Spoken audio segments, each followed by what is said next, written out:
सडेतोड भाषण आणि सडेतोड उत्तर असं म्हणून प्रसिद्ध असणारे बच्चू भाऊ कडू आता आपल्या समोर आहेत. बच्चू भाऊ, काल एसटीच्या विषयावरनं आपण सरकारलाच धारेवर धरलं आणि सभागृहामध्ये अध्यक्षांना देखील धारेवर धरले. एसटीच्या संदर्भामध्ये आपण प्रश्न मांडत होतो. तसं आहे, विषमतेची दरी निर्माण केल्या जात आहे. हा याच्या हाती मोबाईल आहे, याला 2,000 4,000 5,000 रुपये महिना, तुला 10,000 आणि तुझ्या संपादकाला 40,000 रुपये महिना. काम किसका ज्यादा है, उस पर रेट होना चाहिए. अगर आम्ही जर चांगल्या प्रकारची दर्जादार माल देत असेल तर तसं मूल्य भेटलं पाहिजे. आता अध्यक्ष महोदयाच्या किंवा मुख्यमंत्र्याच्या किंवा मंत्र्याचा चालक जो ड्रायव्हर आहे त्यालाही तेवढेच कष्ट आहे, तेवढेच मेहनत आहे आणि त्याच्या तुलनेत उलट एसटी जो ड्रायव्हर आहे त्याला जास्त कष्ट आहे. हा 2 माणसाला नेतं, तो 100 माणसाला नेतं. पगार त्याला जास्त असायला पाहिजे का 2 माणसाला नेणाऱ्याला पगार जास्त असला पाहिजे? ही सरळ गोष्ट आहे. वरते सत्यमेव जयतेचं चिन्ह आपण लावलंय, अशोक चक्र आहे आणि खाली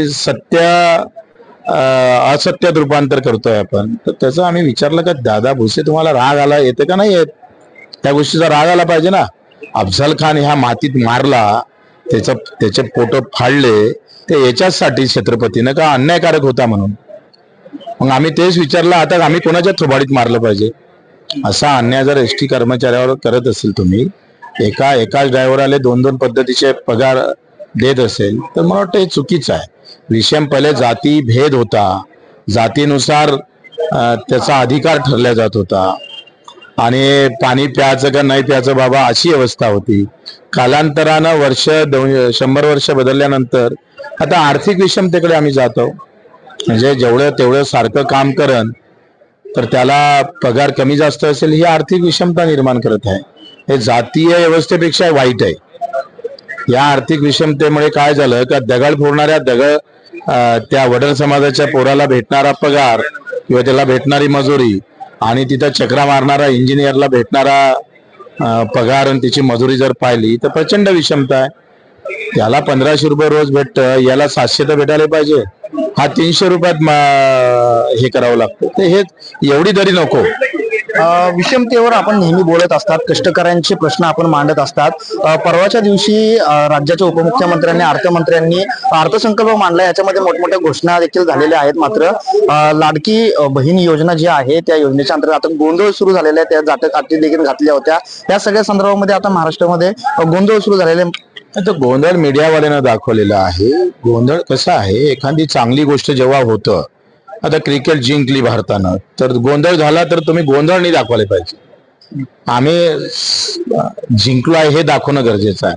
पण हल्ली मीडियामध्ये काय होतंय का 1 लाख लोकांना जीव घातलं आणि एकाच्याच पातळीवर पाणी गेलं नाही, ते बातमी करायची मोठी शर्यत लागलेली आहे. मला वाटतं एवढ्या मोठ्या सगळ्या याच्यामध्ये एवढ्या चांगल्या योजनेला झालेली गर्दी, तिथली असलेली व्यवस्था आणि मग त्याच्यात झालेला गोंधळ तो दाखवल्यापेक्षा ही योजना किती पूरक ठरू शकतं हे एका मीडियाला दाखवता नाही आलं, याचं दुःख आहे. म्हणजे मुख्यमंत्र्यांनी त्यांच्या स्वभावाला साजेसं अशा प्रकारची ती योजना आहे. मला वाटतं ते चांगली कशी आहे आणि कशा पद्धतीनं ते इतर ठिकाणी करू शकलं नाही अगोदरचं सरकार, यांनी केली तर त्याचा वावा चांगल्याला चांगलं म्हटलं पाहिजे ना. खरं तर राज्यात अनेक प्रश्न जे आहेत ते प्रलंबित आहेत. विद्यार्थ्यांचा प्रश्न प्रलंबित आहे, पीएचडीच्या विद्यार्थ्यांचा फेलोशिपचा प्रश्न प्रलंबित आहे. अनेक प्रश्न प्रलंबित असताना मात्र विधानमंडळामध्ये विधान परिषदेमध्ये शिवीगाळ झाली, त्याच्यावरनं अख्खा दिवस जो आहे तो वाया गेला. या सगळ्या संदर्भामध्ये टीका देखील आता होऊ लागली. नाही कसं आहे, प्रश्न कधीच मिटत नसते. ज्या गावाला पाण्याची मागणी होते कसे करून पाणी द्या, विहीर खोदा. विहीर खोदली का मग त्याला नळाची मागणी होते. नळाची मागणी असली का घरोघरी नळ पाहिजे असते आणि घरोघरी नळ असला तर मग गरम पाणी पाहिजे, थंड पाणी पाहिजे, 24 तास पाणी पाहिजे आणि ते दिलं तर फुकट पाणी पाहिजे. अशा मागण्या कधी संपत नसते, लक्षात घ्या. परंतु त्याच्यातल्या महत्वाच्या ज्या मागण्या आहेत, ज्या लोकांच्या जीवन मरणाशी संबंधित आहे, त्यावर सरकारनं लक्ष दिलं पाहिजे.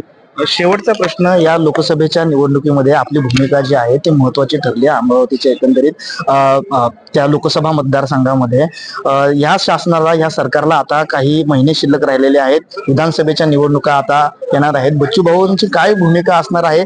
बच्चू भाऊंना मंत्रिपदाचं आश्वासन ह्या सरकारमध्ये देण्यात आलं होतं, मात्र ते पूर्ण झालेलं नाही. आता काय भूमिका असणार? मंत्रालय दिलं त्याच्यानं आम्ही त्याच्या मागे लागलो नाही.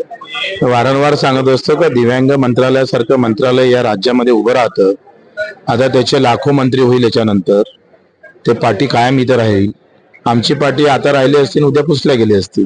पण दिव्यांग मंत्रालय सामान्य दिव्यांगासाठी खरं तर उभं राहतं, याचा मोठा आनंद आहे. त्याच्यानं नाराजीचं काही कारण नाहीये.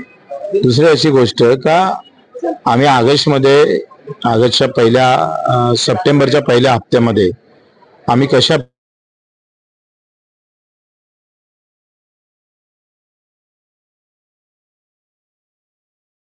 काय आहे? रणनीती ठरलेली सांगत नसतं आणि ते सांगितले तर त्याला राजकारण म्हणत नसते. तर ते काही गोष्टी लपून ठेवावं लागतं, त्या लपून ठेवतोय आम्ही. मात्र जी भूमिका लोकसभेला होती तीच आता विधानसभेला असेल असं चित्र आहे. उलट पत्रकारांनाच घेरण्याचं काम, म्हणजे आम्ही पत्रकार म्हणून बच्चू भाऊंना घेरण्याचा प्रयत्न मी सुरुवातीपासून केला, मात्र पत्रकारांनाच बच्चू भाऊंनी उलट घेरलं, अशी परिस्थिती आहे. दिलखुलासपणे वक्तव्य करणारे बोलणारे बच्चू भाऊ आपल्या सोबत होते. मॅक्स महाराजसाठी मी सागराल कुंटे, विधान भवन, मुंबई.